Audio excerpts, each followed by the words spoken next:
தமிழ் வணக்கம். 12 மணிக்கு அருகம்புல் கஷாயம். அருகம்புல்லும் நித்திய கல்யாணி பூ பாருங்கள்.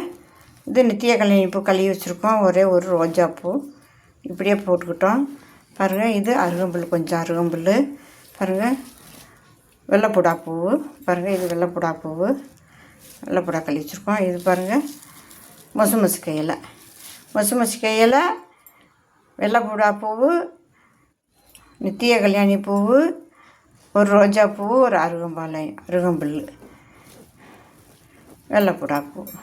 இதான் இப்போ வச்சு நம்ம கஷாயம் வைக்க போகிறோம் பாருங்கள். அதுக்கு இந்த கஷாயத்துக்கு தேவையான பொருள் பாருங்கள். சுக்கு இடித்து வச்சுருக்கோம், காஞ்ச சுக்கு மாசுக்கு இடித்து வச்சுருக்கோம், மிளகுத்தூள் வச்சுருக்கோம், கரம் மசாலா தூள் வச்சுருக்கோம், ஜீரக பவுடர் வச்சுருக்கோம், கருப்பட்டி பனங்கருப்பட்டி வச்சுருக்கோம் பாருங்கள். இதான் இப்போ கஷாயம் வைக்க போகிறோம் பாருங்கள். ஒரு பாத்திரத்தில் போட்டுக்கிறோமே பாருங்கள். இவங்களை எல்லாமே ஒரு பாத்திரத்தில் போட்டுக்கிட்டோம். அதே மாதிரி இவங்களையும் எல்லாமே இதை போட்டுருவோம். இதை போட்டுட்டு பாருங்கள். டம்ளருக்கு 1/4 லிட்டரு தண்ணி, இந்த டம்ளருக்கு 1/4 லிட்டரு தண்ணி ஊற்றுறோம்.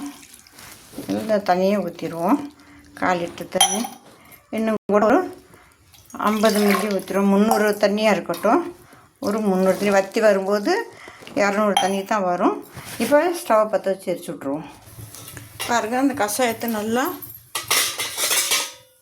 அடுப்பில் போட்டு வச்சுருக்கோம். இந்த சாறு பூரா இறங்கணும்.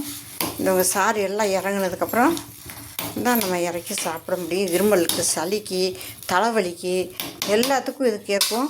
அதனால இந்த மெத்தடில் வைக்கிறோம் பாருங்கள். பாருங்கள் நல்லா கொதிச்சுக்கிட்டு இருக்கு. நல்லா இந்த கஷாயமாக இறங்கணும். இந்த சாறு நல்லா கொதித்து, இந்த சாறு தான் நமக்கு தேவை பாருங்கள்.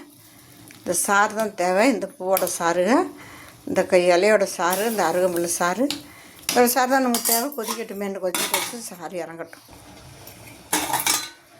பாருங்கள். இந்த கடைசியாக நல்லா கொதிச்சிருச்சு, நல்லா வெந்துருச்சு பாருங்கள். இந்த பூவெல்லாம் வெந்துருச்சு பாருங்கள். இந்த பூவெல்லாம் வந்து கலர் பாருங்கள் எப்படி கிடச்சிருக்குன்னு. இந்த பனங்கருப்பட்டி இதெல்லாம் சேர்ந்த உடனே கலர் பாருங்கள். டீத்தூள் போட்டது மாதிரி இறங்கிருச்சு பாருங்கள் சாயம். இப்போ வந்து கொஞ்சம் நம்ம வடிகட்டி எடுத்துக்கிடுவோமே பாருங்கப்பா. இந்த கஷாயத்தை பாருங்கள் எப்படி இருக்குன்னுட்டு, எவ்வளோ கலராக இருக்குன்னு பாருங்கள். உடம்புக்கு ரொம்ப நல்லது. நெஞ்சு சளியை குறைக்கும்.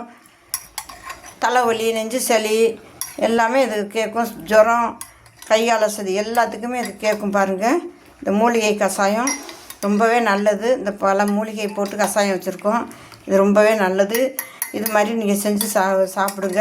இது மாதிரி குழந்தைகளுக்கு 2 ஸ்பூன் போட்டு விடுங்க, சளி பிடிக்காது. நீங்களும் இது மாதிரி செஞ்சு சாப்பிடுங்க. ரொம்ப நல்லது. உங்கள் ஃப்ரெண்டுகளுக்கு ஷேர் பண்ணுங்கள். தமிழ் வணக்கம்.